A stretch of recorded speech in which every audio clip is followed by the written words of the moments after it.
La silencio al tiro. Denos un segundo para confirmar que estemos ok con la sesión online. ¿Estamos listos? Sí. Muy buenos días. Muchas gracias a quienes nos acompañan aquí presencial y quienes nos acompañan también a través del medio remoto. Es diciembre, estamos todos llenos de cosas, así es que quiero agradecerles muy especialmente por haberse tomado el tiempo para acompañarnos esta mañana. Entre Códigos es un espacio de reflexión en una alianza que tenemos con el Diario Financiero, la Universidad Adolfo Ibáñez, Recabarren y Asociados y García Nadal. Y este año hemos hecho 4 actividades, esta es la cuarta, que creo que dan un buen panorama de qué se trata, ¿no es cierto? En junio hicimos un encuentro que tratamos de las gerencias legales, y fue un análisis del primer barómetro de las gerencias legales que se hizo. En agosto hablamos de delitos económicos, cuando estaba, ¿no es cierto?, el auge de la discusión sobre la nueva ley. En octubre tuvimos un encuentro sobre conglomerados y la regulación, la discusión en torno a ellos, y hoy, ¿no es cierto?, es una discusión y una conversación sobre mercados financieros, regulación y también compliance. Estos 4 encuentros dan cuenta de este espacio como un espacio de conversación, de reflexión, de intercambio entre distintas miradas, también de entrega de información y sobre todo en tiempos tan polarizados de tomarnos un momento para poder abordar las distintas aristas, matices y preguntas que también surgen de cada uno de estos temas. Además es un encuentro que junta personas que abordan o que se aproximan a los temas quizás de distintas maneras. Yo creo que ahí hay un valor enorme de la diversidad de la conversación. Estos 4 encuentros han reunido, por ejemplo, personas que vienen de la academia, de la universidad en particular, pero también practitioners, incluso nos damos también el espacio para invitar a no abogados, y hoy es también un espacio de eso, y también personas de instituciones del Estado. Entonces, lo que queremos es abrir un espacio que pueda juntar estas distintas miradas, porque creemos que eso también aporta mucho más al debate. Quiero darle muy especialmente las gracias, por supuesto, a Paula y a todo el equipo del DF, a Recabarren, a García Nadal, y yo en particular al equipo que está detrás de la Adolfo Ibáñez, que participa activamente en organizar estos encuentros, a Carlota y aquí a Javiera, que nos acompaña en cada uno de los encuentros. Muchas gracias, estoy segura que será una muy buena conversación y un muy buen cierre del año para Entre Códigos. Muchas gracias. Álvaro, de Recabarren, por favor.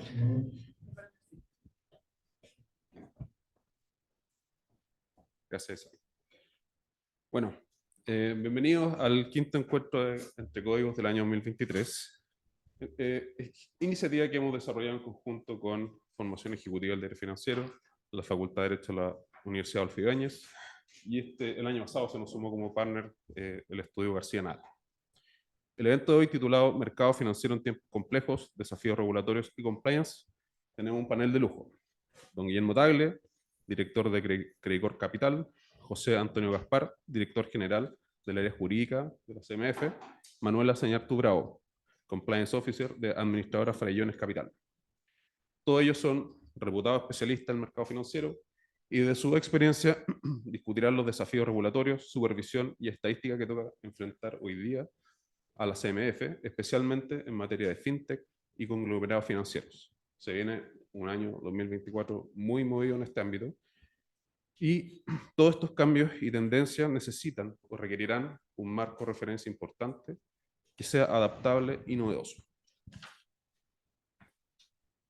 Nuestros panelistas se referirán hoy día especialmente a los riesgos emergentes que empresas y conglomerados financieros deben gestionar desde un entramado normativo probablemente distinto al que estamos conociendo hoy día.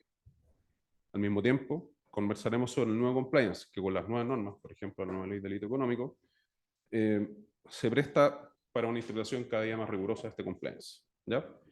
Finalmente, creemos y proponemos que estos encuentros de Entre Códigos contribuyan con un granito de arena para promover y fomentar el diálogo público-privado en mira a seguir desarrollando las buenas prácticas financieras globales.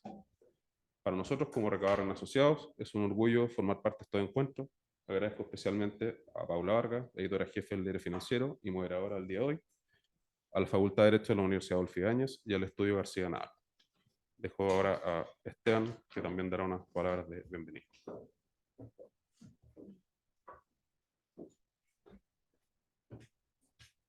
Muy buenos días a todos los que están acá presentes y los que nos acompañan a través de la videoconferencia.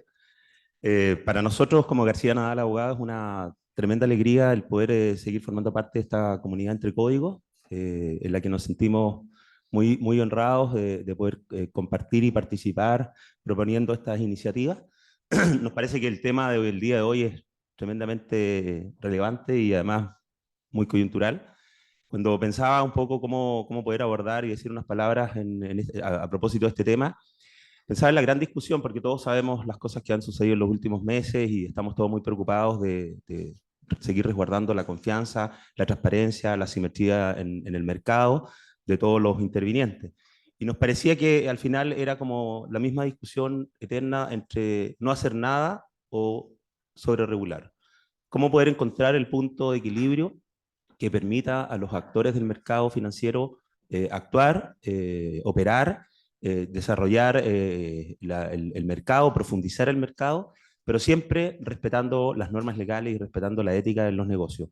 Entonces nos parece que la gran discusión sigue siendo dónde encontrar ese punto de equilibrio que permita no dejar que estas situaciones vuelvan a ocurrir y poder, en el fondo, en este caso la Comisión para el Mercado Financiero, adoptar las medidas que permitan prevenir este tipo de conducta. Y por otro lado, la mirada de los privados, la mirada de la empresa, cómo poder actuar de una manera correcta, respetando la licitud y la legalidad en el mercado, respetando el comportamiento ético que deben tener las empresas, y cómo poder, y este tema, como lo decía Isabel, lo vimos a propósito de la ley de delito económico, cómo poder hacer realmente esto una práctica real y verdadera de las empresas. No solo poner un oficial de cumplimiento, no solo hacer un manual de prevención de delitos, sino vivirlo, creerlo, crear una cultura que las empresas, desde el presidente del directorio hasta el último empleado, esté convencido de que hay que actuar correctamente en el mundo de los negocios. Esa es nuestra visión. Nosotros estamos comprometidos con actuar de manera correcta y ética como abogados y de esa manera hacer que el mercado funcione respetando la legalidad vigente. Yo solo quiero agradecer enormemente a los invitados por haber aceptado esta invitación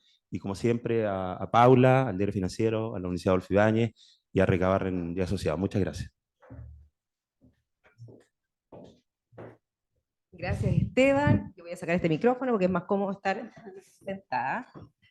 Bueno, gracias, Isabel, por estar acá. Gracias también a Álvaro y Esteban nuevamente por sus palabras de bienvenida a este último encuentro entre códigos del año.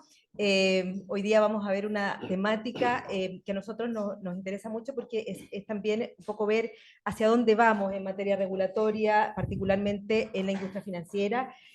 Sobre todo porque vemos un cronograma de la Comisión para el Mercado Financiero bien activo en ese sentido. Tenemos la implementación de la ley FinTech a partir del próximo año, donde hay bastantes normas que van a ser emitidas, y por otro lado también está construyéndose o se está empezando a construir lo que esta normativa que lleva mucho tiempo conversándose, pero que recién ahora se está concretando, como el tema de los conglomerados financieros, que además llega también de alguna manera a cerrar esa brecha que existe en materia regulatoria con con estándares internacionales, básicamente.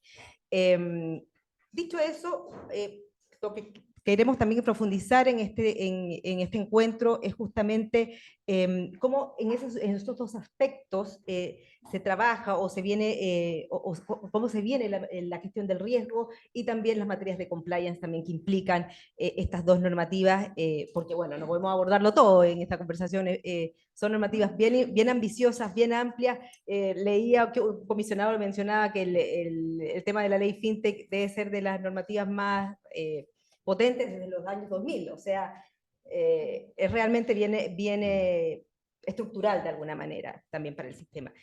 Justamente para analizar todos estos temas tenemos aquí, ya lo decían, un panel de lujo: Guillermo Tagle, él es director de Credit Corp Capital; José Antonio Gaspar, director general del área jurídica de la CMF; y Manuela Zañartu, ella es Compliance Officer de la administradora Farellones Capital, y también socia de la consultora Finlaw, que es también experta en temas de cumplimiento. Bueno, no les voy a contar la trayectoria de cada uno de ellos porque tiene una larga, bueno, son con muchos, bueno, don Guillermo par de décadas al menos en el mundo financiero, así que, bueno, y José Antonio también, mucho tiempo también en la CMF.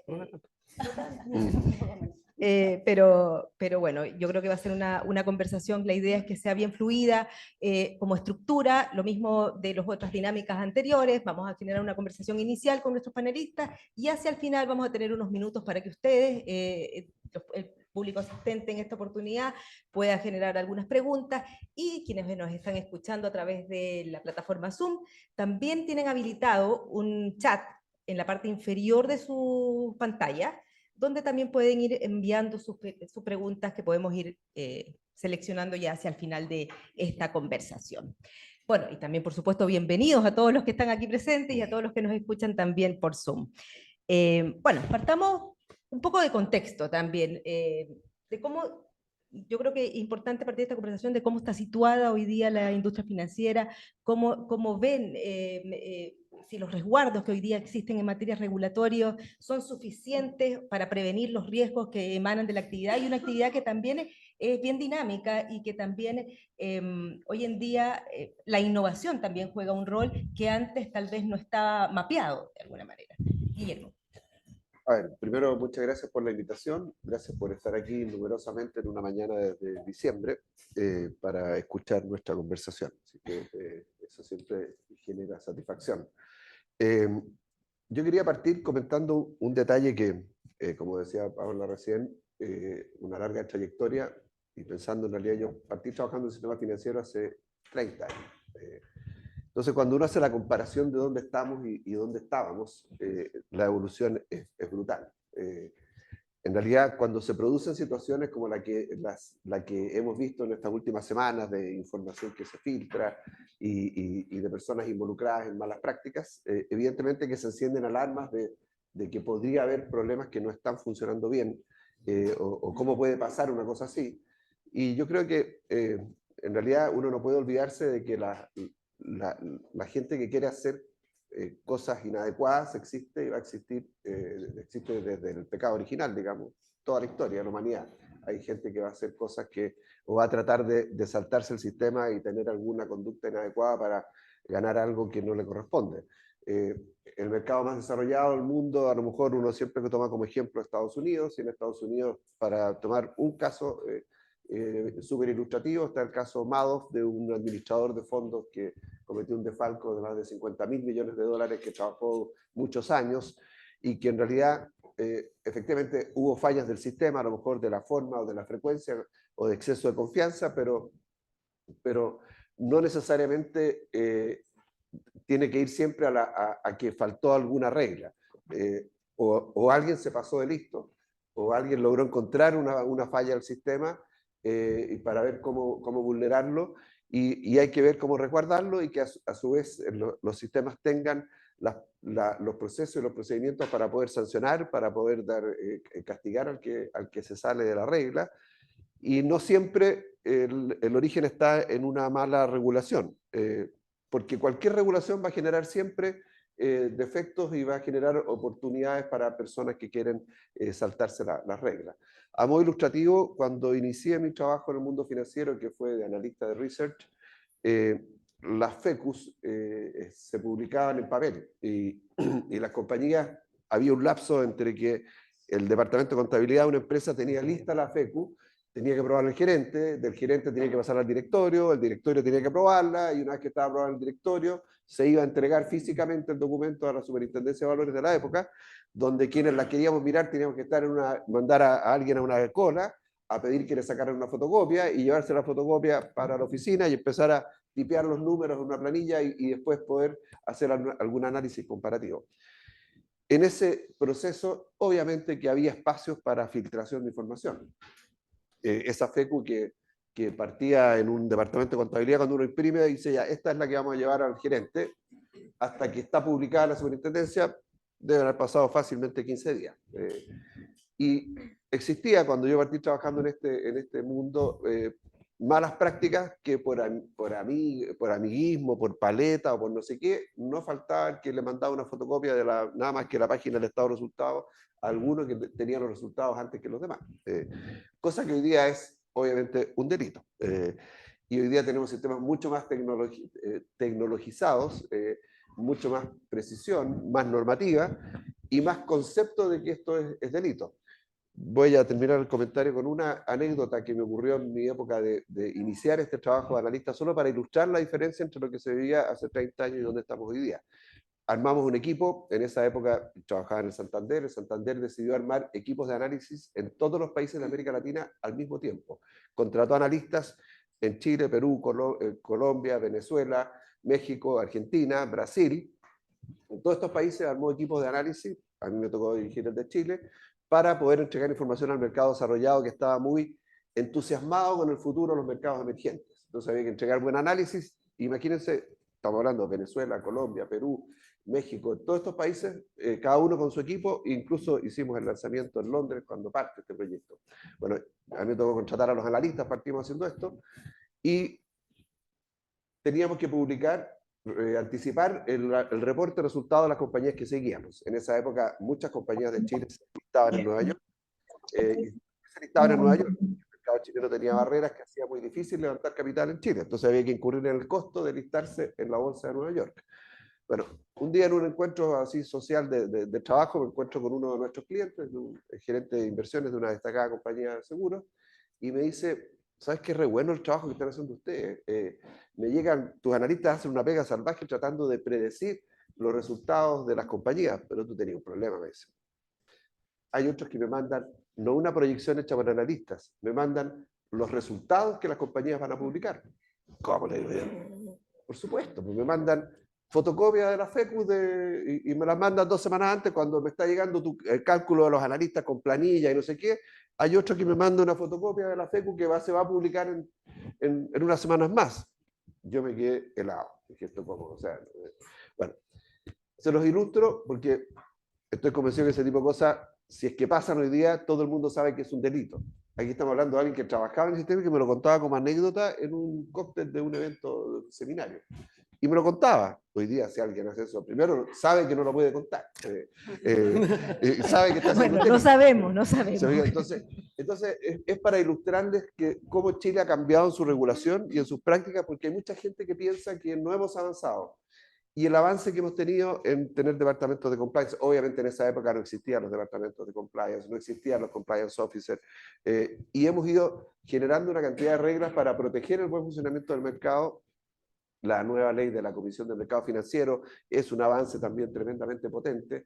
Entonces, yo estoy convencido que hoy día estamos al estándar de país desarrollado, que pueden haber cosas que todavía necesitamos mejorar y que ocurran situaciones como la que nos ha escandalizado a todos en las últimas semanas.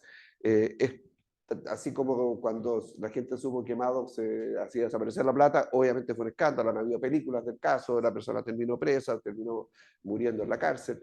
La verdad es que los delitos no los vamos a evitar nunca, pero la regulación en Chile definitivamente ha tenido un avance tremendo en los últimos años. Hoy día hay mucho más seguridad y mucho más confianza para operar. Se nos agregó ahora la última novedad, obviamente, que es la ley de delitos financieros, de delitos económicos, que comentaban que ya se analizó en una sesión anterior, pero que le pone otra capa adicional de potenciales sanciones a los infractores, que obviamente genera mucha preocupación. Y por lo tanto, yo creo que hoy día estamos en un mundo mucho más resguardado de lo que teníamos y lo podemos dejar para el final. La preocupación que sí tengo para la siguiente etapa es la del desarrollo del mercado con las nuevas tecnologías, con las nuevas innovaciones que van corriendo mucho más rápido que lo que la creatividad del regulador a veces puede controlar y llevar. Bueno, muchas gracias, Guillermo. Yo creo que ese desafío después lo vamos a conversar aquí con el directamente aludido para ver cómo van a abordarlo. Y bueno, de alguna manera lo están viendo con la ley FinTech. Pero Manuela, siguiendo con el análisis un poquito de cuánto están empujando, cuánto empuja la regulación, las buenas prácticas dentro de la industria financiera. Desde tu perspectiva, tú eres experta en compliance y has trabajado mucho en la industria financiera. ¿Cómo evalúas tú el compliance, particularmente de este sector? ¿Qué tan robusto es? A ver, yo creo que la regulación sin duda es un acelerador de repente algunos cambios. Y yo creo que un buen ejemplo puede ser el del cinturón de seguridad. O sea, todos sabíamos que había que ocupar el cinturón hasta que apareció una regulación y un parte feroz y ahí todos vamos poniendo el cinturón. Pero sin duda es insuficiente. ¿ya? En el sector financiero en particular, si uno mira los orígenes del compliance, y voy a hablar desde el tema que yo entiendo mejor, asociado a delitos, corrupción, lavado de activos, financiamiento del terrorismo, la ruta del dinero, el seguimiento de ese flujo era fundamental para poder agarrar a los infractores. Y en ese sentido, involucrar al sector financiero era evidente, o sea, no había forma de hacerlo si no era involucrando al sector financiero. Y esto viene desde hace muchos años, o sea, ya en los años 70, parte de las primeras normativas de compliance en el extranjero. Ejemplos concretos de eso, por ejemplo, cuando caen las Torres Gemelas. Caen las Torres Gemelas y empieza esta noción de que no podemos tener como cliente a terroristas, hay que hacer búsqueda de lista negativa, todo lo que implica el due diligence, el conocimiento específico de los clientes, quiénes son, con quiénes yo estoy haciendo negocio, todo eso se robustece fuertemente, no solo en Estados Unidos, sino que en el mundo entero. Y esto porque además Estados Unidos tiene mucha normativa que es extraterritorial, o sea, basta que la operación sea en dólares para que Estados Unidos ya tenga competencia. Entonces, eso hace que evidentemente, no solo en Estados Unidos o en el sector financiero de Estados Unidos, sino que a nivel mundial tenemos que ir mejorando los estándares. Creo que en general la industria y sobre todo actores grandes, bancos, AGF, corredores de bolsa, llevan muchos años expuestos a normativas de compliance, tanto a nivel nacional como a nivel internacional, porque esto también viene de tratados internacionales que se han ido aplicando. Y en ese sentido, sobre todo cuando son transnacionales o cuando son conglomerados que tienen banco, tienen una jefe, tienen corredora, entonces existen políticas a nivel corporativo bien fuerte y creo que existe harto desarrollo en ese sentido. Y hay brechas, por ejemplo, tú ves muchas brechas respecto de otros, esos son los grandes grupos, sí, con los más pequeños, con sí, instituciones más... Mira, yo te diría que a nivel...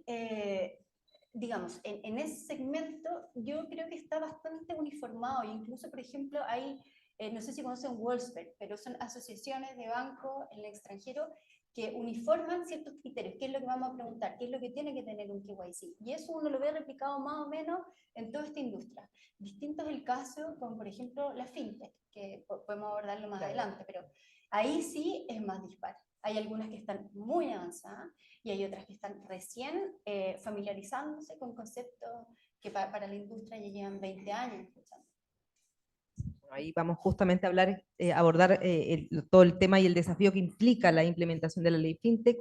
Como lo decíamos, la CMF tiene dos desafíos bien grandes en los próximos meses. Uno, la implementación de esta ley, y por otro lado, el tema de los conglomerados financieros, que está próximo también a terminar el periodo de consulta, entiendo, ¿cierto? Del white paper. Exactamente, el white paper. Partamos con ley FinTech.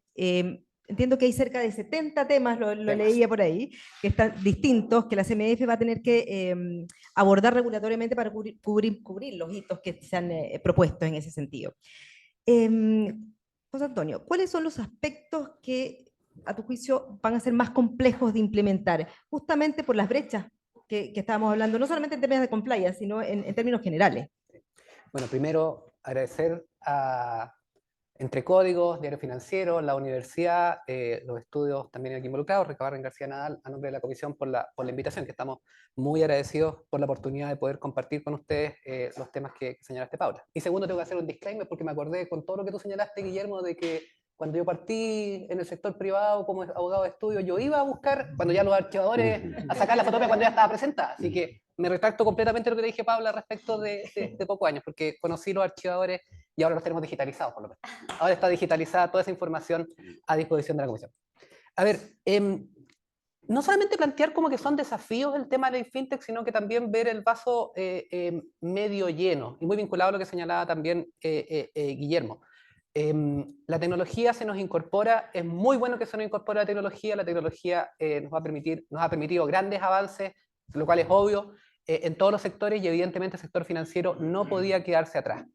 Y la parte, creo, a nombre de la comisión, que es muy buena, es que nos permitió analizar, nos fue llevando ese análisis con una institucionalidad, como bien dijo Guillermo, distinta. Les recuerdo que el tema fintech se empieza a analizar, aparte de que había evidentemente un interés por parte de la industria fintech en regular estos temas, también lo abordó la Comisión para el Mercado Financiero en sus inicios. En 2018, una de las primeras cosas que desarrolla la Comisión para el Mercado Financiero cuando se instala en 2018 fue ante el desafío de ver, aquí hay y lo digo sinceramente porque lo escuchaba, una petición de la industria de ser regulada. Era una primera, porque era una pregunta legítima que tenía la industria, decir, ¿estoy regulado o no estoy regulado? ¿Estoy haciendo las cosas bien? Y que es muy bueno, fue algo muy agradable, muy valorable por parte de la industria fintech y de todos los actores del mercado de primero hacerse la pregunta, ¿estoy regulado o no estoy regulado? ¿Cómo quiero hacer? Quiero desarrollar esto tranquilo, porque, y aquí algo que nosotros lo vemos en la comisión y es parte de los llamados a los cuales sentimos que tenemos que cumplir, está asociado de que la incertidumbre regulatoria es un tema que complica. Y entonces aquí el punto era decir, ok, analicemos este tema y se saca el white paper a principios del 2019, un poco abordando estas materias y tratando de dar una propuesta que después, como ustedes saben, se tradujo en el proyecto de ley FinTech que, como tú bien señalas, ahora nos corresponde abordar. Entonces, primero, un poco de contexto de señalar, esto no fue, a diferencia de otras institucionalidades que fue como, voy a decirlo coloquialmente, resistido el tema de la regulación, sino que fue realmente algo que todos en conjunto, y algo muy valioso, que el sector público y el sector privado apuntaron a que era pertinente poder establecer un marco de referencia para que esta industria se pudiera desarrollar adecuada y tranquilamente dentro de los periodos. Ahora, viene el punto, como tú dices, los desafíos que nos vienen. Estos 70 temas.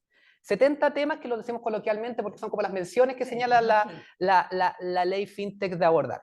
Y en lo cual, también viendo el aspecto positivo, nos pilla con una institucionalidad, comparto lo que dice Guillermo, bastante robusta como para abordar el desafío. O sea, estamos en la Comisión para el Mercado Financiero, una autoridad que no solamente tiene una estructura distinta a las agencias regulatorias unipersonales que teníamos hasta 2018, sino que también con procedimientos distintos. Y ustedes lo han vivido, la industria lo ha vivido en cuanto, y ha sido muy útil. Aquí, sinceramente lo digo como director general jurídico, me toca participar en el proceso de revisión de las normas, y primero que la estructura te señale, oye, primero hagamos todo este proceso que muchas caras aquí conocidas veo que participaron en mesas consultivas.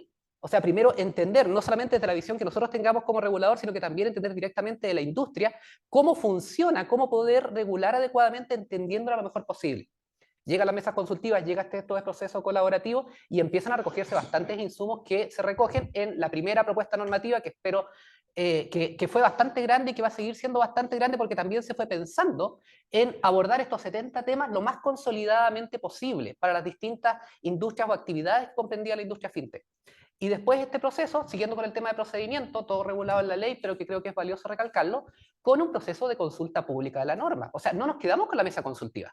Nos quedamos con las mesas consultivas, pero además se presenta el borrador de norma y se reciben las consultas, que fueron, no cometo ninguna infidencia al respecto, numerosas, muy numerosas, y está bien de que hayamos recibido todo ese proceso de numerosas consultas, que ahora las estamos revisando, las estamos procesando para poder llegar a tiempo con las propuestas, con la norma definitiva que sirva de marco de referencia de acuerdo a los plazos que ya se nos vienen encima el próximo año.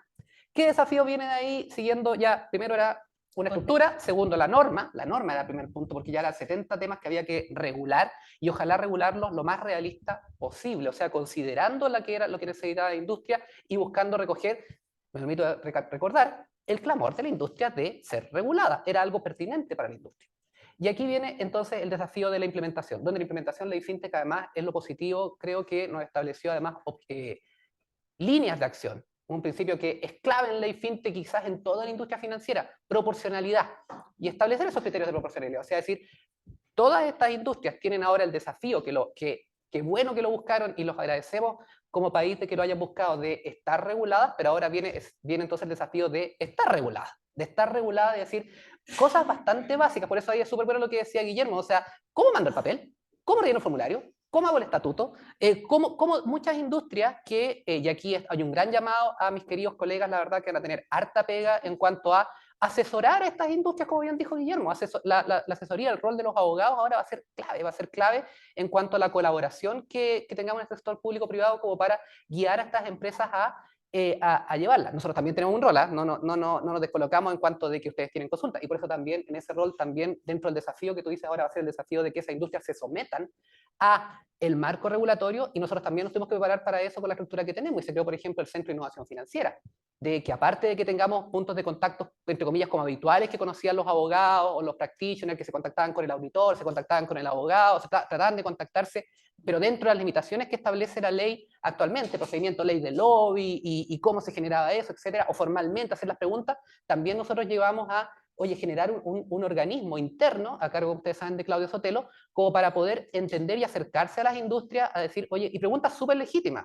Decir, oye, yo cómo desarrollo esta actividad, cómo desarrollo esto, cómo si soy un crowdfunding, entonces me tengo que inscribir como plataforma, oye, resulta que yo, pregunta aquí, no es la idea escabullir, soy factoring, entonces me voy a tener que meter como intermediario, me voy a tener que meter como plataforma, me voy a tener que meter como asesor, ¿cómo voy a tener? Empezar a abordar, a lo mejor no todavía con todas las respuestas, porque eso es legítimo además de que nos están llegando preguntas, nos estamos analizando como para poder abordarla y poder responder esta pregunta. Entonces viene, esa es la siguiente etapa de decir, la implementación en cuanto a que nos llegue también, y lo hemos recibido, cuántas entidades van a ingresar al perímetro y vamos a estar en condiciones de poder primero licenciarlas, autorizarlas, bueno, para eso estamos trabajando, y después fiscalizarlas, supervisarlas. Y esperando, y con eso cierro, el cumplimiento de estas normas que buscamos responder la realidad de la industria respecto de estas distintas actividades que te da la modularidad que te contempla el fintech, en cuanto de que entendemos que es muy distinto un asesor de inversión que un intermediario de instrumento financiero, que una plataforma o que un sistema alternativo de transacción, tienen todas realidades distintas y ustedes lo ven de que tiene requisitos distintos vinculados a los riesgos a los cuales están expuestos. Y por eso ahí también otro desafío que va a tener la industria, que nosotros tenemos que supervisar y también regular, es, por ejemplo, cómo hacer la gestión de riesgo. Cómo hacer la gestión de riesgo de esas entidades, lo que son, como coloquialmente conocidos, los 3 niveles de control: la estructura interna, un control de riesgo, niveles de control de riesgo y después eventualmente auditoría. Pero también compatible con la proporcionalidad de la industria, porque como bien dice Guillermo, perdona por citarte cada rato Guillermo, desarrollo de mercado. Desarrollo de mercado es un objetivo que tenemos nosotros como institucionalmente, no solamente en ley fintech, sino que en nuestra propia ley orgánica de la Comisión, uno de los objetivos es desarrollo de mercado. Y por lo tanto es cómo esta industria se va desarrollando, que cumpla los estándares normativos, primero con un proceso, esperamos que nosotros buscamos que fuera lo más colaborativo posible para que reflejara la realidad. Era un primer desafío, que la norma reflejara la realidad de estas industrias para, sinceramente, no ahogarlas, pero al mismo tiempo que se desarrollen sanamente y con la certeza que ellas mismas estaban pidiendo. O sea, que no se impida la innovación en el fondo. Que no se impida la innovación, que no restrinja, pero al mismo tiempo se haga responsablemente, que es precisamente lo que entendemos las mismas industrias buscaban. Era muy valioso, creo, personalmente, eso de que las mismas industrias buscaban responsablemente cumplir con el marco regulatorio. Y para ello también nos corresponde un rol, como por ejemplo con el Centro de Innovación Financiera. Perfecto. Manuela, tú has asesorado a varias fintech en este tiempo y ¿cómo ellas se están preparando? No sé, ¿cuáles son las dudas que ellas tienen? ¿Cuáles son las asimetrías que existen? No sé, materia de gobierno corporativo, de compliance. ¿Por dónde ves las mayores falencias, tú crees, dentro de esta industria que se está creando, que están haciendo y que es bastante, o sea, no sé cuántas empresas hay, pero son varias. Las estadísticas que yo he visto en Chile hay, de fino visto, las estadísticas son 300 fintech, pero yo creo que en Fintech Chile hay más, deben ser unas 400 hasta 500. ¿Cómo? 500, sí, yo creo que en Fintech Chile son 500. O sea, entiendo que entran y todas muy distintas, además. Y al espectro de la CMF entran aproximadamente 60. Puede ser eso lo que se espera a través de estos 7 actividades que regula. Entonces, obviamente es dispar. Insisto, hay algunas fintech que tienen desarrollo en temas de compliance muy avanzados, sí, porque además tienen presencia en otros países y ya llevan más tiempo, están familiarizados. Desarrollaron esta industria antes de que se llamara fintech, antes que nosotros ya la reconociéramos como fintech, ¿ya? Pero hay otras que son más pequeñas que efectivamente tienen desafíos y son desafíos de repente muy prácticos. Uno son sus prioridades. Al principio están centradas en el producto y la venta. El tema de compliance no entra, o sea, tienen el foco el 90% del tiempo en esos dos temas. O sea, pasa también que los recursos, o sea, el tema de los recursos también es un desafío para las fintech más pequeñas.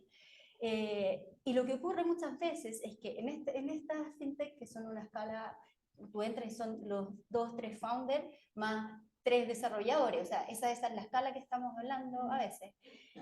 Abren una cuenta en un banco y el banco le dice, ok, pero ahora muéstrame todo tu programa de compliance. Y entonces sobre la marcha de emergencia tienen que empezar a desarrollar toda esta política y tienen un desafío porque están contra el tiempo manejando temas que para ellos son muchas veces nuevos y que no se han preguntado necesariamente cómo va a ser la infraestructura, cómo lo vamos a hacer, lo que decías tú, la gestión de riesgo, estos 3 niveles, etc. Ahora, yo creo que si uno pudiera transmitir algo es estar en el mercado financiero y estar en un mercado regulado no es trivial. O sea, yo creo que es importante tomar estos temas y tomarlos con profesionalismo, dedicándole tiempo, dedicándole recursos y tomándolo en serio, porque lo que está en juego, digamos, la fe pública, la estabilidad de los mercados, es un tema fundamental. O sea, yo creo que eso es importante ¿Y entenderlo. tú ves que ellos están entendiéndolo así? Sí, 100%. De hecho, yo comparto lo que dice José Antonio. Las fintech empujaron mucho esto, porque además, a ver, el hecho de tener regulación da más certeza, y para escalar es más fácil hacerlo cuando tienen un supervisor encima, un fiscalizador. Eso es así. O sea, cuando existe regulación clara y un fiscalizador, las posibilidades de escalar son más grandes, porque los inversionistas y al financista les dan mayores garantías. Y creo que por eso también las fintech empujaron mucho la regulación, porque necesitaban mostrar que eran capaces de competirle, digamos, a los grandes actores del mercado con muy buenas soluciones, ¿ya? Pero claro, o sea, de todas maneras que presentan desafíos, aunque yo creo que también hay muchos beneficios en esto de estar sujetos a la regulación. Guillermo, desde el punto de vista de la industria en general, ¿cómo mira esta regulación fintech en términos de ecosistema? ¿Qué tan beneficiosa es? ¿Les da más certeza? ¿Resguarda más la industria? ¿Cómo lo ves tú?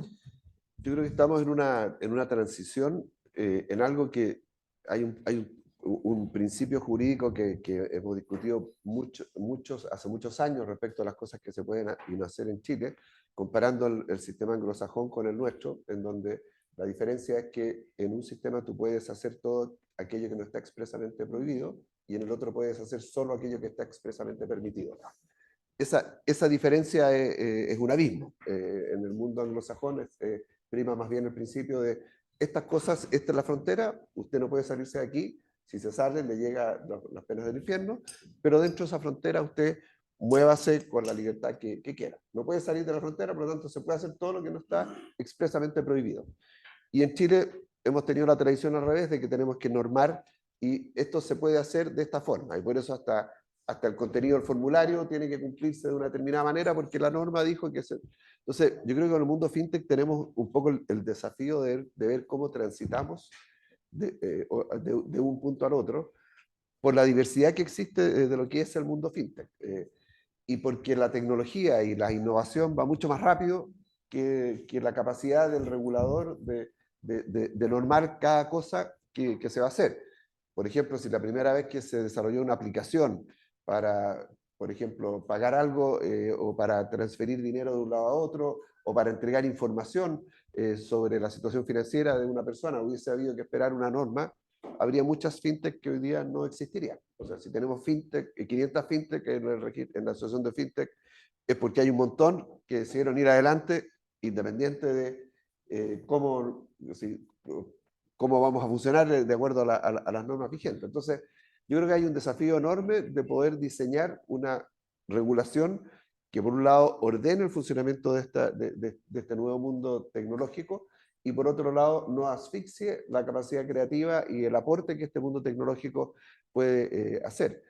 En el caso de Credit Corp, por ejemplo, la compatibilidad entre un mundo de tecnología con un sistema financiero tradicional era tan compleja de montar, y afortunadamente Credit Corp es una holding que tiene banco, compañía de seguro, banca de inversión, y entonces se decidió hacer una empresa de tecnología que cuelga la holding, se llama Crear. Y ahí se contrató a otro tipo de gente, que uno entra a las oficinas y se visten diferentes, los colores son distintos, y de ahí se empezaron a crear aplicaciones para que la gente pudiera pensar libremente y que no entrara en un choque con la formalidad de las instituciones que existían. Una de las primeras cosas que se hizo en Perú, por lo menos, fue la creación de Match, que se llama Yape en Perú. Y con el desafío de primero 10.000 cuentas. Bueno, Yape hoy día tiene 10 millones de cuentas en Perú. 10 millones de cuentas, y Yape es una aplicación de pago electrónica que uno paga con el teléfono. Eso chocaba con la estructura de un banco tradicional, que es el banco del BCP, porque los clientes muchos son los mismos, pero la verdad es que se logró desarrollar con esta nueva visión fuera del marco, y explotó en un país que tiene menos desarrollo que el nuestro, que no existe una cuenta root. En Chile tenemos una cuenta root que permite hacer 1000 cosas, que todavía tiene muchas limitaciones. Ayer me tocó pagarle a una persona un servicio con una cuenta RUT y no entraba la plata. Claro, la cuenta RUT tiene limitaciones máximas de cuánta plata uno le puede depositar a una persona. ¿Por qué? Porque no se puede permitir que se use para narcotráfico. Que ese es el gran problema que tenemos hoy día en muchos de estos desarrollos. Si se libera la cuenta RUT y se pueden transferir cualquier tipo de montos, y el problema que sería que esta innovación en Chile, que ha sido espectacular, que hace que hoy día cualquier persona que quiere prestar un servicio va al Banco Estado, saca su cuenta y puede cobrar. Y si uno no tiene cuenta RUT, yo creo que hasta la gente que está cantando en el metro va a tener que tener la aplicación y pasar, en vez de un tarrito, pasar una maquinita. Y dicen que he oído que en China eso ya existe, que la gente que anda pidiendo no pide con un tarrito, sino que pide con una aplicación y uno toca con la tarjeta y le pone 100 pesos, digamos, y ahí le dio 100 pesos, así, tuvo que hacer así en vez de sacar moneda. Hoy día andar con billetes y moneda en el bolsillo es escaso. Mis hijos, cuando realmente por alguna razón les llega plata porque le prestaron a alguien, les devuelven 20.000 pesos, me dice, papá, me los ponía en la cuenta y le digo, son 20.000 pesos. Es que no me sirven para nada, ¿qué hago con este billete? Esto no me sirve. ¿Cómo no te sirve? Bueno, ya, entonces dámelo y yo se los transfiero. Y salen de la casa sin ni un peso, confiado de que la tarjeta les va a resolver todo. Entonces, realmente la velocidad a la cual va la innovación es mucho más rápida que la capacidad de crear normativa adecuada.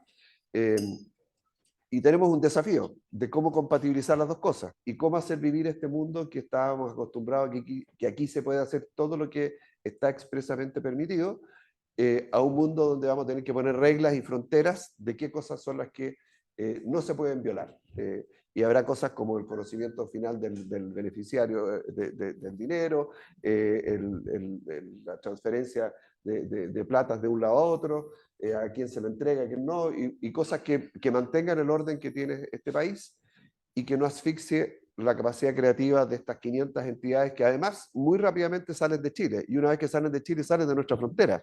Y para qué decir cuando se incorporan en otro lugar. A mí me genera cierta frustración cuando una fintech termina incorporándose en Delaware.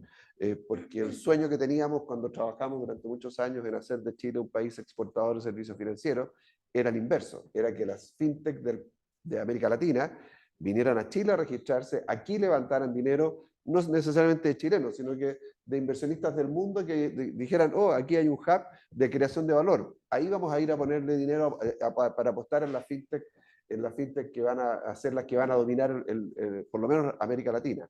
Lamentablemente no ha sido posible y muchas de las fintech que van más avanzadas hoy día para poder instalarse en México, que es como el mercado más grande al cual van, normalmente se incorporan en Delaware o en alguna otra jurisdicción que les es más amigable para levantar recursos y para poder invertir y desarrollar su negocio en distintos países simultáneamente. Y ahí ya te moviste a un paso más arriba de la frontera de Chile.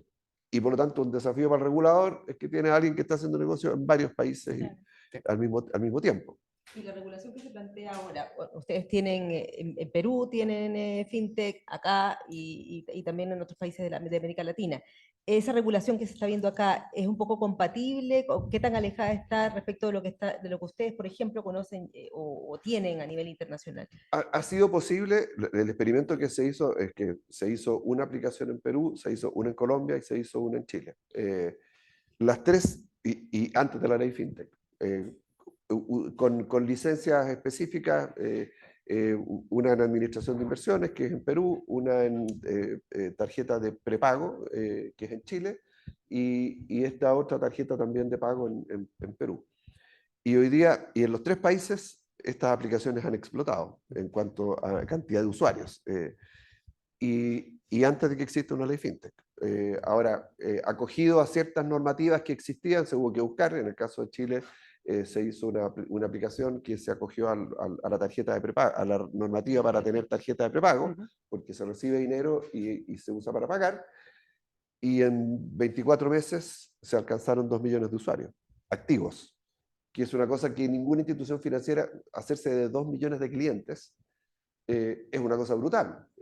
Y ahora tú dices, ahora, todavía no se gana plata con eso. O sea, evidentemente que esos 2 millones de clientes en base a promociones, que tú se van metiendo, van abriendo la cuenta, todavía no se descubre cómo se va a hacer rentable el modelo. ¿Cómo se monetiza de alguna Claro, manera? pero tú una vez que tienes los clientes, tú dices, bueno, ahora tendremos que ver Muy valiosa, qué le ¿no? ofrecemos y cómo nos convertimos a lo mejor, y parte del concepto que había en el origen, es que si hoy día se inventara la banca de Sub-0, supongamos que no existieran los bancos y existiera toda la capacidad tecnológica que existe, la verdad es que no existirían los bancos con talonarios de cheque, con oficinas físicas, con agencias, con redes de sucursales físicas, todo el mundo funcionaría, sería todo tecnológico. Entonces, ahora, crear un banco tecnológico en un país donde tú eres el principal banco incumbente y vas a chocar con tu propio banco, no resulta. Y por eso se partió en Perú, se partió en Colombia, en Chile y en Colombia, donde no había un banco. Entonces, y ahora los pasos siguientes será ver cómo sigues avanzando para ver cómo conviertes estas tecnologías a lo mejor en un banco del futuro donde, Un neobanco claro, famoso, como se dice. lógico. Muchas gracias, Guillermo. José Antonio, pasemos al tema de los conglomerados. Viene el plazo pronto, no sé cuándo, debe ser como a fin de mes. ¿O Fin de no? mes, durante este mes, es el vencimiento de la consulta del white paper. Exactamente. Ahí yo no sé qué tanto podemos adelantar un poco, pero así como en la ley FinTech hubo mucha consulta, hubo mucha participación, ¿cómo avanza ese proceso en este caso? Mira, bien contentos porque han llegado comentarios. Eso es Bueno, primero, o sea, imagino. no es menor, no es menor. Y como tú bien señalas, con una misma lógica, o sea, se pensó en la comisión primero, igual como fue FinTech, o sea, primero pensar en analizar el tema y plantear lineamientos a nivel de white paper, o sea, un documento de política, o sea, aprovechando la estructura de la comisión, primero establecer estos lineamientos generales de cuál sería la idea que tendría la comisión para el mercado financiero como para regular el tema. Vieron que también en paralelo es un tema totalmente ajeno, pero por ejemplo se hizo en resolución bancaria. También en resolución bancaria hay un white paper y Hacienda está trabajando en ese punto. Aquí estamos en una etapa previa porque salió este web. Y también respondiendo un poco a por qué abordar el tema de los conglomerados. O sea, una primera pregunta que tenemos que hacernos filosóficamente y decir, ¿hay que abordarlo o no hay que abordarlo? Por lo menos ahí ustedes tienen plasmada la posición de la comisión que dice, hay que analizar este tema, hay que analizar este tema. ¿Por qué? Porque hay una realidad en Chile, insisto, o sea, lo aclaro, ni buena ni mala, per se, pero sí hay que abordarla porque pueden haber temas que estimamos como comisión de que en Chile tiene que abordarse, como son los riesgos de contagio, la estructura de gobierno corporativo del conglomerado, cómo se hace un conglomerado para que pueda funcionar y pueda desarrollar tranquilos sus negocios, tanto para ellos como también para sus clientes financieros, inversionistas, asegurados, depositantes, etcétera. O sea, que todos los que confiamos en este conglomerado como clientes actuemos ahí.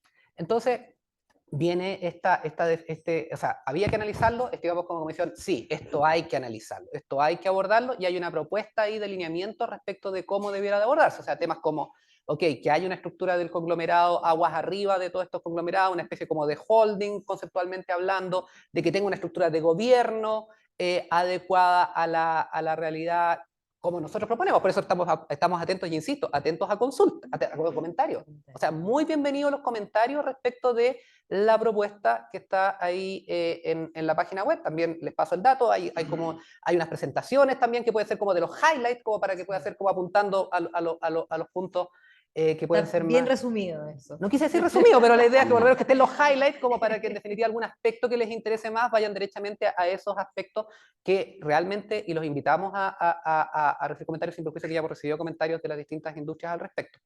Y también otros aspectos, porque cuando tú tienes los conglomerados, como ya tienen regulación propia, por ejemplo, de los roles que tienen que tener los dueños, piensen en las compañías de seguro, piensen en los bancos que hay roles, bueno, que esos roles, que esas exigencias también los puedan cumplir adecuadamente con esta visión de las otras industrias a las cuales tienen que abordarla. Entonces, concretamente, ese fue un poco como el objetivo de decir, propongamos esta idea, veámosla, veamos cuál es la reacción del mercado, cuáles son los comentarios, los estamos recibiendo, así que por eso que todavía no tenemos una visión de cómo... Pero hay algo ha salido, digamos, en prensa, básicamente que apunta al tema de la estructura de los gobiernos corporativos, sí, la función, el rol de director de un holding y las filiales, sí, un poco que genera dudas más bien porque existen otras regulaciones, sí, particularmente libre competencia con el interlocking, sí, de que... También el general de banco. Y la original al banco también, sí, de que existen esas incompatibilidades, o sea, hay ciertos resguardos para ese rol en particular. Sí. Un poco viene te por cuento ahí, un poco, no sé más que un tema de interlocking, hay un tema que también, yo creo aquí institucionalmente, la Comisión para el Mercado Financiero también, si bien es relativamente reciente, es hija de la tradición de dos grandes instituciones. Y un tema que se fue decantando por mucho tiempo en una de estas instituciones, las dos, la verdad, pero quizás más públicamente la Superintendencia de Valores y Seguros, era el tema del rol de directorio, el rol del gobierno corporativo. Me saco el sombrero por los directores. Realmente nos sacamos el sombrero por los directores. Porque la responsabilidad que tienen los directores es inmensa. Es inmensa. Es inmensa. Así que por eso nos sacamos el sombrero por los directores. Los deberes fiduciarios, o sea, con deber de diligencia, deber de lealtad, deber de obediencia, de cuidado, o sea, son roles súper importantes. Y ahí viene tampoco un poco la pregunta, y por eso preferimos plantearla todo el punto. ¿Pueden realmente, legítimamente, son humanos, lo siento, somos humanos, pueden estos directores que están sujetos a este tremendo rol por los inversionistas de cumplir con los deberes como por ejemplo de diligencia, cuidado y lealtad? Y eso ni siquiera lealtad, porque voy a partir de la base de que todos cumplen el deber de lealtad y por lo tanto manejan adecuadamente los conflictos de interés. Voy a partir de esa base de la buena fe. Pero humanamente el deber de diligencia, o sea, el nivel de culpa leve, pero culpa leve profesional que ya ha ido siendo confirmado, porque al principio hubo las dudas, a principios de la década pasada, oye, ¿qué pasa si me engaña la administración o no? Y ahí se decantó y se explicitó con los fallos confirmatorios en casos como FASA y La Polar inicialmente, como para decir, oye, no, el directorio la verdad hay que sacarse el sombrero por la responsabilidad que tiene, la diligencia y el pino que le tiene que poner esto con un rol activo, con un rol, como dijimos, un poder de ver, como se fue decantando a principios de la década pasada. De modo tal de, entonces trasladémoslo esto a la realidad de los conglomerados, a la realidad, ni siquiera pensando en el interlocking como conceptualmente como el interlocking, como diciendo, oye, es malo porque trabaja así de información. No es salir un poco del esquema de la mala fe, sino que pensemos derechamente, ¿pueden hacer los dos roles? Pueden, y es una conversación que hemos tenido con muchos directorios, es decir, incluso en los casos en que no hay inhabilidad legal, no planteemos la inhabilidad, pero realmente pueden hacerlo, o sea, por su propio cuidado, la verdad, vean la debida fuerza que tienen, la capacidad que tienen, porque tiene un rol súper importante el directorio, el gobierno corporativo en todas estas entidades, como se ha ido decantando durante esta década. Entonces, es un tema como para, no solamente como para plantear, oye, hay que ir más allá de la legislación o no, eso lo tendrá que ver el legislador, estamos súper llanos, como insisto, a recibir consultas de comentarios, pero también con un escenario de cuidemos a los directores, cuidemos al directorio porque tiene un rol tan crucial en la administración no solamente por los stakeholders más directos, que son, por así decirlo, los inversionistas de estas entidades, sino que por todo el universo de stakeholders que están involucrados en el directorio. O sea, todo lo que son los clientes, están respondiendo ustedes no solamente por los inversionistas propiamente tal, sino que también por todos los clientes financieros vinculados a estas entidades. Entonces tiene un rol tan crucial que apunta como para siempre estar haciendo permanentemente una revisión, un doble clic a políticas o a reglas adecuadas para que los directores puedan cumplir adecuadamente su función. Tú eres director. ¿Sientes ese peso? Dos comentarios. Primero, la verdad es que cuando efectivamente he sido director por hartos años en sociedades reguladas y he vivido la experiencia de pasar de directorios que duraban aproximadamente 1 hora y media a 3 horas, porque la cantidad de cosas que por normativa hay que ver y la verdad es que la remuneración es la misma, digamos, no han habido cambios sustanciales, No hay horas extras. No hay horas extras, pero realmente hay un tema de carga administrativa que hay que ver cómo matizar. Y yo quería hacer también 2 comentarios respecto de la ley de conglomerados. La ley de conglomerados financieros hace mucho tiempo que está en el aire. Me acuerdo en la época en que trabajaba en Santander, que se creó Santander Chile Holding, y en esa época había AFP, compañía de seguro, banco, que eran distintas entidades bajo un mismo holding. También cuando llegué a trabajar en Credicorp en Chile, había una sociedad holding que era dueña de una corredora de bolsa, de una administradora de fondos, y las partes anecdóticas es que la holding no es regulada y las sociedades de abajo son reguladas. Entonces, es como raro que uno tiene una holding que no tiene una sociedad privada, que no tiene prácticamente ninguna regulación, solo la autorregulación, y abajo tiene vehículos súper regulados. Entonces, creo que hay que pensarlo bien respecto de cómo hacer más eficiente el sistema, la duplicación de funciones, incluso cuando estas entidades son revisadas por la CMF y tienen que llegar equipos diferentes a regular el vehículo corredora con el vehículo AGF, y hay muchas cosas que son en común y que en realidad hay una duplicación de funciones que es muy intensa. Y a mí me ocurre a veces que tengo que ver el mismo reporte de riesgos 3 veces o hasta 4 veces, porque la holding arriba en Perú también hay que presentar. Entonces, es el mismo informe, dice, ya lo vi en esta, después lo vi acá, y después, porque la supervisión interna, por ejemplo, el equipo de compliance interno es un equipo de compliance que le da servicio a todos estos vehículos. Entonces, el análisis que hace de compliance es un análisis global de todo el grupo, y después se va presentando en cada uno de los directorios y por lo tanto a mí me toca verlo 4 veces, el mismo informe. Entonces, y uno no puede decir, oye, en esta parte ya voy a salir porque ya lo vi, así que voy a aprovechar de contestar unos mails. No, no. Entonces, hay cosas de ese tipo que hay que pensarlas bien para que se haga una buena supervisión y para que no se dupliquen de la forma que se duplican hoy día muchas labores por el hecho de que uno tiene estancos que formalmente las normas son separados y no se pueden cruzar, no pueden tener directores comunes, no pueden tener ejecutivos comunes, pero tienen políticas comunes, prácticas comunes y se revisan los cumplimientos de esas normas y esas prácticas de forma común. Y solo un comentario para aclaración, porque hoy, en este último tiempo ha salido mucha la discusión el tema de los grupos económicos, que se confunde quizás o se mezcla con el de los conglomerados financieros. Es una iniciativa que se ha tomado más bien por el mundo de la libre competencia, y si acaso la concentración económica de grandes grupos afecta a la libre competencia y si se debiera permitir o no permitir que estos grupos crezcan en tantos rubros diferentes. Y la verdad es que esa es una normativa que yo creo que tiene otro carril, tiene otro matiz. Hay que tener el cuidado de no inhibir la creación económica y de por otro lado no tampoco inhibir la posibilidad de que emprendedores pequeños puedan competir cuando ya los grandes se le hicieron demasiado grandes y nunca los va a poder alcanzar.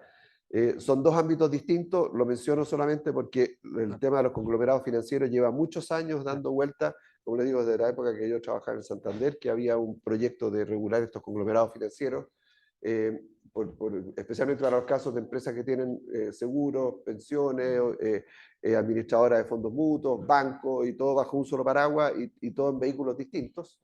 Efectivamente debería haber una normativa más unificada, que es distinto a la otra discusión que se está dando en el plano más bien de la libre competencia, de si una empresa que tiene un gran banco puede también una gran empresa de manufacturadora de algo o de telecomunicaciones, y qué restricciones tienen que haber en si uno es dueño del banco, de la empresa de telecomunicaciones, de la empresa de productos de consumo masivo, si se pueden haber directores cruzados o no. Ese es un tema en donde a lo mejor no hay competencia, pero son el mismo grupo que está tomando decisiones en conjunto, que son dos temas bien diferentes, y lo menciono porque tienen impactos distintos uno y el otro. Así es, Guillermo, y gracias por la aclaración, porque efectivamente justo fue ese tema el que tratamos en el encuentro anterior, particularmente radicado en libre competencia. Y bueno, y todas las implicancias que esto tiene. Manuela, ¿cómo ves tú la discusión o este white paper? Me imagino que lo has visto, se ha comentado en algunas instancias. Cuéntame tú un poco la visión desde el punto de vista más del cumplimiento. Sí. Bueno, a ver, el white paper establece de partida que en el fondo la existencia de estos conglomerados tiene evidentemente algunas deficiencias, economías de escala, sinergias que se producen, etc. Pero también existe la posibilidad que ciertas fallas de mercado se vean agravadas dentro del conglomerado, ¿ya? Y cita algunos ejemplos, por ejemplo, el doble uso del capital, doble uso de apalancamiento, uso de infraestructura común que podría afectar a lo mejor la continuidad del negocio o de los negocios, y yo encuentro el más delicado el tema de la reputación. Entonces, en el fondo, como yo entiendo, el paper busca abordar en el fondo este contagio de los riesgos entre las distintas entidades que forman el conglomerado. Y desde la mirada de riesgos, por supuesto que lo encuentro interesante, porque es verlo desde una óptica distinta. O sea, ya no es solamente analizar cada una de las entidades, sino que ver si en la macro, a lo mejor esos riesgos se ven agravados. Y si uno mira la normativa, no solo de la CMF, sino que en general, y también la ley de delitos económicos, sí, la gestión de riesgos supone necesariamente preguntas o cambios a nivel de directorio. O sea, el último responsable de la gestión de riesgos finalmente es el directorio.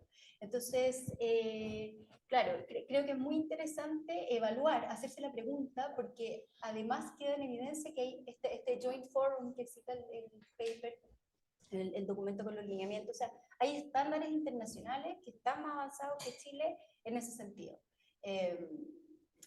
Eso, creo que vale la pena hacerse la pregunta en el fondo y evaluar, o sea, ver si efectivamente hay riesgos que se pueden contener mejor mirándolos desde esta óptica. Y respecto a lo que decías tú, Guillermo, pienso que a lo mejor, no sé, esto no lo he conversado con nadie, pero a lo mejor en vez de que se dupliquen 3 veces los informes del compliance o 3 veces, a lo mejor se puede optimizar y a lo mejor esta misma mirada a nivel de conglomerado puede hacer que en realidad se pueda dar un informe y con las particularidades de cada entidad, no sé, me imagino que a lo mejor uno puede explorar también los beneficios de la nueva normativa en ese sentido.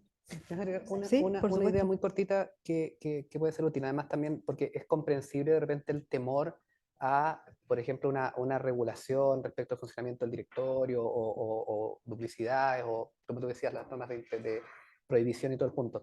Pero también hay otro valor que, por lo menos como CMF y nuestras instituciones antecesoras también lo hemos incentivado, y que me recordé con tus palabras, Manuel, era, por ejemplo, el tema de la diversidad. La diversidad en el gobierno corporativo. O sea, también lo vemos y lo hemos planteado, o sea, muy transparentemente como un valor. Piensen ustedes, y otro tema, así diciendo, otro tema que también ha sido muy importante en el último tiempo, la evolución que ha tenido los reportes desde la 341 a la 385 y ahora la 461 con la memoria integrada, pero uno de los temas que ahí está, entre otros temas, aparte de la parte E del ESG, está la parte G del ESG, la parte de la gobernanza, y dentro de los temas de la gobernanza es, por ejemplo, el valor de la diversidad. A todo, en todo el ámbito, en todo. Me acuerdo aquí, y un poquito también, como también tengo un poquito de años en esto, las primeras dudas que hubo con la 341, y que me acuerdo hasta una exposición, no voy a decir de quién, donde decía que al final eso va a provocar que los directorios al final solamente iban descartando gente con la norma normativa de directores independientes en 2009, perdón, y que al final los directorios, la verdad es que al final solamente no había quién podía hacerlo, quién podía tener el rol de directores por la normativa independiente. Y eso no se dio. Entonces, ojalá ir promoviendo como valor la diversidad, que un poco lo proponemos, lo hemos transparentado dentro de los temas, que puede ir ayudando, porque también creemos que hay un valor de que el directorio es la gracia del directorio, es la gracia de que un órgano colegiado, o sea, lo vivo yo en CMF, el cambio que fue de una autoridad unipersonal a un órgano colegiado en 2018, y fue un cambio, no es que fuera mala la agencia regulatoria anterior, ni tampoco decir que era malo el superintendente, pero también tiene su valor y tiene sus diferencias, sus aspectos positivos el tema del gobierno colegiado. Entonces, si el país tomó la decisión respecto del regulador, también es por eso el llamado a que sea considerado por parte de los gobiernos corporativos.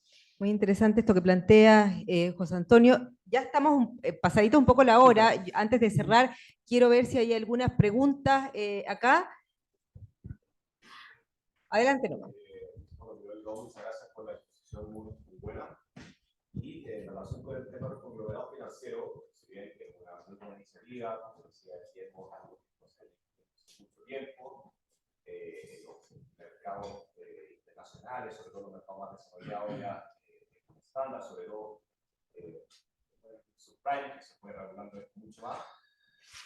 Y se entiende, ¿cierto?, que estos lineamientos que ni siquiera la CMF va en un propósito de riesgo, de preservar y de fortalecer la solvencia del mercado financiero, a diferencia, ¿no es cierto?, de que decía Guillermo, del tema del conglomerado económico, que va más por el tema de la concentración de mercado. ¿Ya?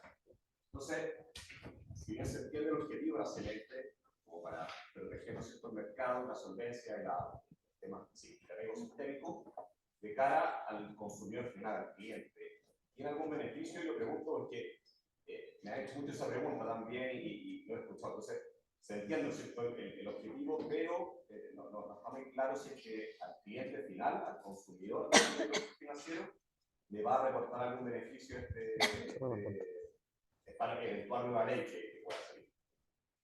Sí. Si me permite un poco, y me voy a tomar de la detallada exposición que hizo Manuela. Puede ser difícil, quizás de una primera visión, poder captar que para el cliente final, los objetivos que están en el, en el white paper puedan ser asibles o que tengan un impacto directo, por así decirlo. Pero aunque sea indirecto, y no creo que personalmente que sea muy indirecto, hay un efecto para el cliente financiero, para el consumidor final, como tú bien lo describes, creemos, respecto de toda la cadena de producción.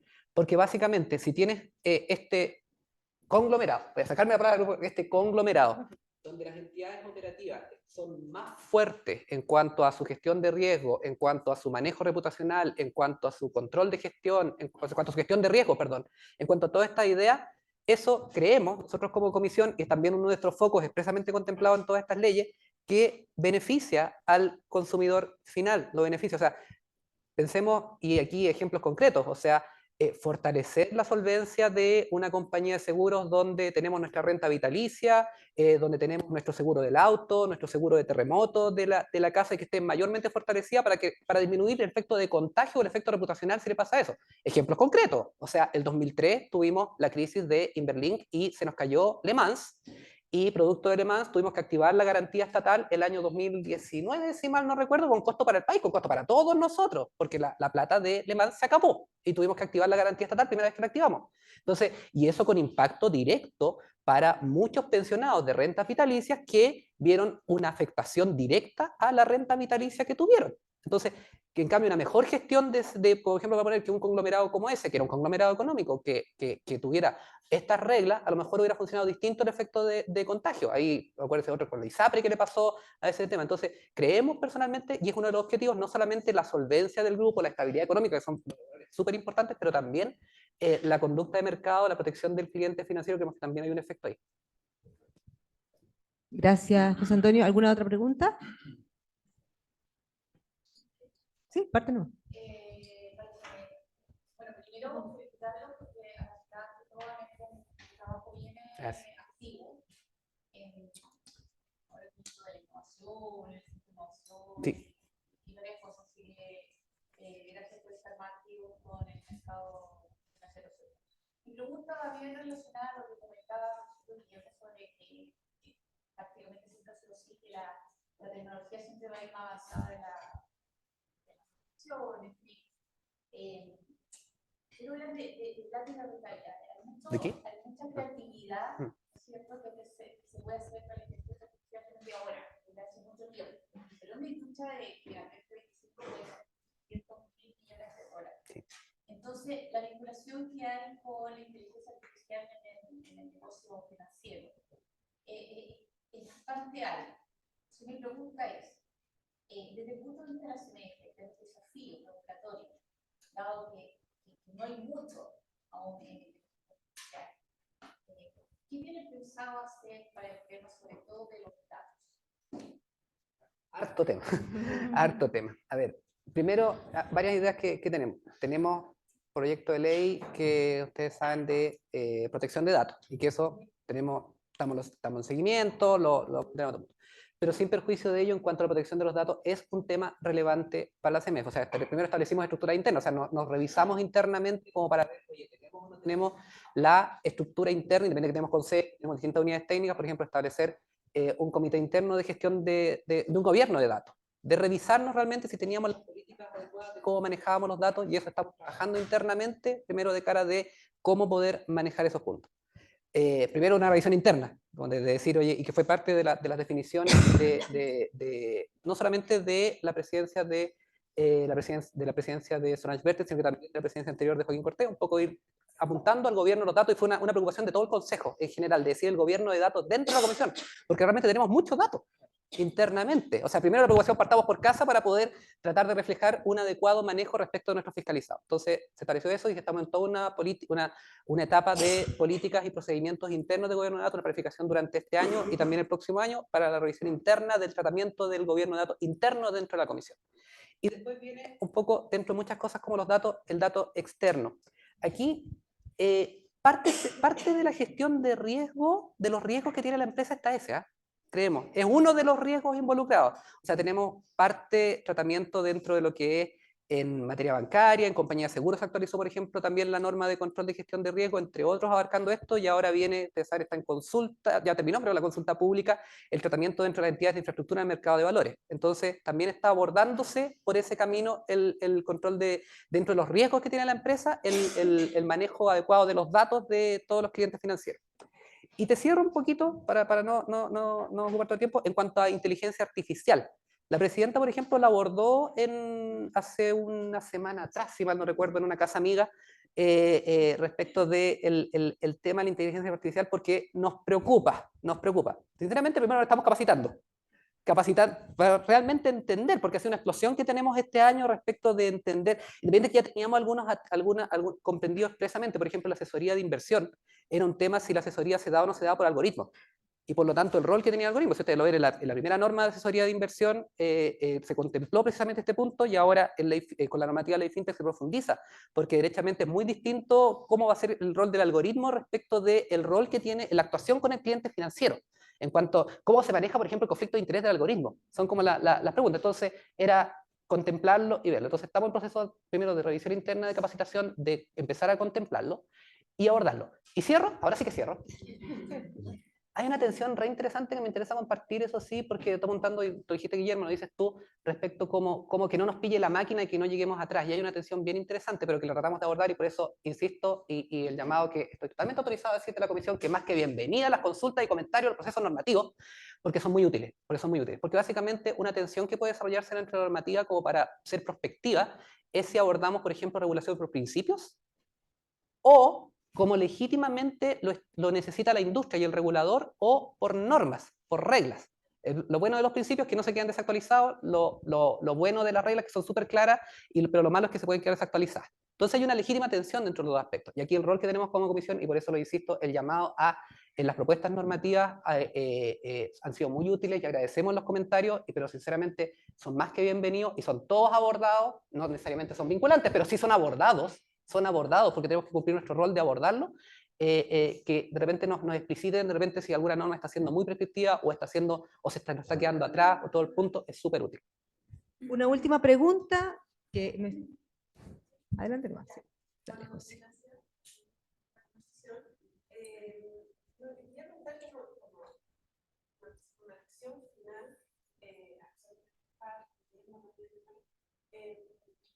A partir del caso Auros, que de alguna manera convoca este encuentro, que hicimos, hay mucho que hablar del desafío regulatorio, estoy de acuerdo con lo que decía Guillermo, que el mal existe del pecado original, y cuando echa la ley, echa la trampa, todo eso. Pero, ¿qué lecciones se pueden sacar tanto de la entidad como de la CNF de lo que pasó? Efectivamente, estar expuesto a que ocurran cosas de su naturaleza, pero también siempre se puede hacer una revisión de qué es lo que vivió el derecho histórico, y lo que se puede hacer así en el corto y medio plazo. Estupendo, porque esa era la pregunta de cierre, así que abordamos. Le damos nomás. Excelente, así que se agradece la galleta. Sí, muy bien. A ver, partamos por... completamente lo ha abordado bastante la presidenta. No voy a solamente hacer algunas referencias a lo que dijo la presidenta. Ustedes vieron hace un par de semanas, y sin perjuicio de que esto es un proceso que está en investigación interna, y investigación tanto por el Ministerio Público, temas que evidentemente están sujetos a reserva, pero sí, como lo dijo la presidenta hace un par de semanas en el Congreso. Por un lado, y lo recalco, es interesante, y recalcando lo que dijo la presidenta, que nos pilla con una institución distinta, una institución bastante fortalecida en su estructura, al punto que, me remito a lo que dijo la presidenta, como es de público conocimiento, las sanciones están ahí, las medidas, lo que hizo la CMF al respecto de los involucrados, es de público conocimiento lo que ocurrió. Entonces, eso como un hechos y no solamente palabras. Sin perjuicio de lo cual, y no como un proceso que nos implique ahora hacer revisiones, sino que hay un proceso, y la presidenta Bersen aquí lo ha enfocado siempre, en un proceso siempre de revisión continua de la institución. Por ejemplo, hay una planificación estratégica. Hay una planificación estratégica público conocimiento que está disponible, y que se hizo primero con el periodo de Joaquín Cortés, con el consejo alternado que estamos teniendo, ha tenido todo un proceso de planificación estratégica 2022 que implicaba también un revisar la institución permanentemente, aunque fuéramos nuevos. Y ahora también, bajo el liderazgo de la presidenta Bersen, también un proceso de planificación estratégica que abordaba múltiples aspectos que estamos conversando, como también ir mirando la institución periódicamente. Entonces, creo que me es pertinente destacar la institucionalidad que tenemos, y que están, creo, con los hechos que ocurrieron como manifestación de esa institucionalidad, pero por otro lado, sin desconocer de que esto y otros elementos, o sea, esto es importante, no lo voy a desconocer, pero constantemente ocurren eventos que nos obligan a ir revisando, a ir permanentemente en un proceso de revisión continua de la institución, y no quedarnos dormidos los laureles, y como manifiesta, creo, al menos la planificación estratégica en la cual estamos abocados durante el periodo de la presidenta Bersen. Ahora, vienen dos regulaciones, o sea, al menos la del FinTech, que viene ahora en 2024, viene también el tema conglomerado, los temas, o sea, ahí también tienen un desafío interno, digamos, de cómo lo van a abordar y los controles también, que porque una entidad más grande también implica más riesgo en ese sentido. Sí. Eh, Más y eso me fiscalizado. imagino yo que es parte de esa revisión que están O sea, haciendo parte de la constantemente. planificación estratégica, por ejemplo, aborda derechamente varios de los capítulos que aquí estamos viendo, y también la estructura de gobernanza interna, también está dentro de la planificación interna. Entonces, también en FinTech, véanlo, están públicas en nuestra página web, creo que por lo menos 2 o 3 de las iniciativas dicen derechamente con relación a la normativa FinTech, también con inteligencia artificial, cómo aplicamos inteligencia artificial o tecnología a los procesos de supervisión, para estar alineados con lo que legítimamente hacen los fiscalizados. Si es bueno el uso de la tecnología, no es malo per se, pero también nosotros tenemos que actualizar cómo hacemos la pega. Ya no podemos estar mirando los archivadores, como bien describía Guillermo, sino que tenemos que estar, oye, cómo recibimos la data en términos digitales y cómo la procesamos para no tener que hacer controles manuales de lo mismo. Entonces, todos estos elementos están en la planificación estratégica, está también el tema de cómo abordar el desafío FinTech, y estamos trabajando para ello. Perfecto. Guillermo, las lecciones y también un poco los flancos que tú ves en materia regulatoria. Para mí el más grave de todo lo que ocurrió, siendo un hecho bien puntual y poco material para el tamaño de nuestro mercado financiero, es sembrar la duda de si existe o no posibilidad de cohecho en los servicios públicos, que es algo que lo hemos tenido siempre como un valor, la no existencia de cohecho. Y siempre con mucha mirada crítica a algunos países de la región donde uno como que sabe de casos, y estamos teniendo el caso de Argentina con un gobierno nuevo que está empezando a buscar todas las fuentes donde había posibilidades de filtración de recursos públicos o de malas prácticas de funcionarios del Estado. Para mí eso es lo más grave de lo que se deja entrever, y es lo que hay que, desde mi punto de vista, o sea, no es un tema de regulación porque eso es un delito y está claramente, o sea, está claramente prohibido, y una pésima práctica, pero si es que efectivamente esta duda de puede ser que haya casos judiciales que se hayan resuelto a través de cohecho, puede ser que haya casos de tributarios en donde alguien zafó de pagar porque en realidad consiguió incentivar a alguien para que le borrara el giro. Para mí eso es lo que hoy día, de este caso que es pequeño, es pequeño en términos de magnitud, de monto, de impacto sobre el sistema financiero, o sea, yo diría no tiene impacto en el sistema financiero, salvo por sembrar la duda de que en realidad podría estar habiendo alguna fuente posible de mala práctica en ese camino. Y yo creo que eso es parte de lo que hay que tratar de cerrar, investigar y llegar hasta las últimas consecuencias, y de si las hay, evidentemente que es grave y hay que recuperarlo, porque es uno de los grandes pilares sobre los cuales se ha construido la confianza del buen funcionamiento del sistema financiero en Chile y del sistema legislativo en general, comparado con muchas prácticas que uno ha visto en la región. Es que este es un país donde el cohecho de funcionarios públicos no estaba dentro de la agenda. Así es. Es una de las temas que todavía está pendiente de ver cómo se resuelve. Manuela, un poco tu mirada respecto de Yo apagué las el lecciones. micrófono, pero lo volví a prender, no sé si se escucha bien. Sí, se ya. escucha. Mira, yo me voy a tomar de lo que dijo Guillermo al principio. Yo creo que estos casos, sí, hay un libro que es muy interesante, un profesor de Harvard que se llama Eugene, no recuerdo el apellido, pero el libro se llama Why They Do It.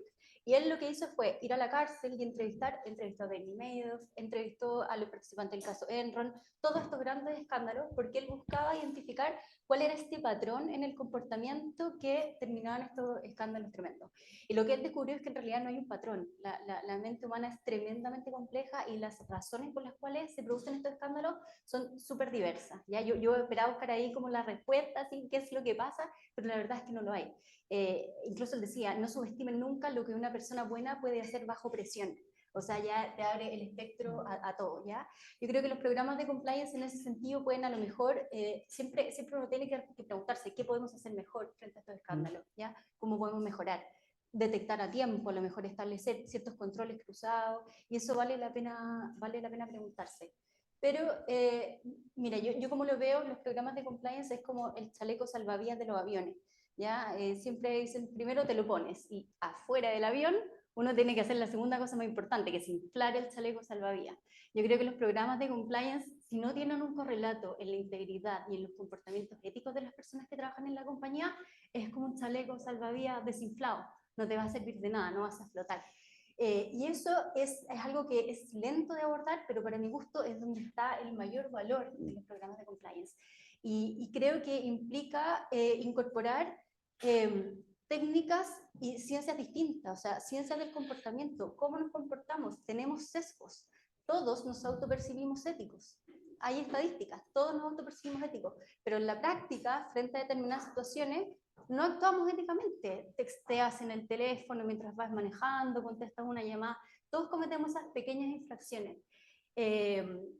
Y no siempre están abordadas desde la mirada del compliance. Entonces yo creo que ahí está el verdadero desafío y el verdadero trabajo. ¿Cómo podemos empezar a capacitar a las empresas, no solo en el modelo de prevención de delitos, no solo en el canal de denuncia, sino que comportarnos de una manera más ética? Y eso supone exponernos a esa pregunta.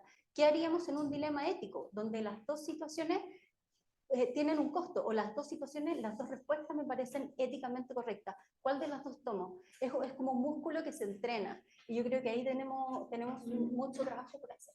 En hacer vivos estos manuales de compliance y todo lo que tiene que ver con estas normas más, que tienen de alguna manera un carácter ético. Bueno, yo creo que hemos tratado de abordar al menos lo más posible, digamos, de estos dos temas en particular, haciendo una mirada también desde el punto de vista de las materias de cumplimiento, que yo creo que a propósito de estos escándalos hoy más que nunca son bien centrales de abordar. Muchísimas gracias a los que estuvieron y que siguen conectados a través del Zoom. Y también muchas gracias a todos ustedes también por acompañarnos en esta hora y media ya que ha pasado. Y bueno, los esperamos también el próximo año en este ciclo de Entre Códigos, que por supuesto va a continuar de la mano de nuestros socios, Recabarren y Asociados, García Nadal y por supuesto la Universidad Adolfo Ibáñez. Y no puedo dejar de mencionar al equipo de DFLife, que siempre nos acompaña y produce estos eventos. Muchísimas gracias a todos, nuestros invitados también, por supuesto, Manuela, José Antonio, Guillermo, muchas gracias. Muchas gracias a ustedes. Muchas gracias.